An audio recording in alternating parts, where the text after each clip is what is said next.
প্রতি সকলের আশীর্বাদ, বাগজোলা অঞ্চলের প্রতি আশীর্বাদ, বাদুড়ের নেতা লিটনদার প্রতি আশীর্বাদ।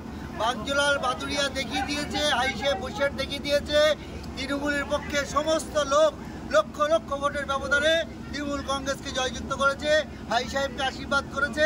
আমরা এখন সময়ের অপেক্ষায় আছি দিল্লির মসনদে ইন্ডিয়া জোট যাতে ক্ষমতা দখল করতে পারে সেই অপেক্ষা। তাদের 0.1% সম্ভাবনা নেই, ভোটও নেই। বাংলার মানুষ বুঝিয়ে দিয়েছে সবলেই তৃণমূলের পক্ষে। সারা ভারতবর্ষ এখন ইন্ডিয়া জোট তৃণমূলের সঙ্গে আছে। সরকার গঠনের প্রক্রিয়া করার চেষ্টা করছি আমরা।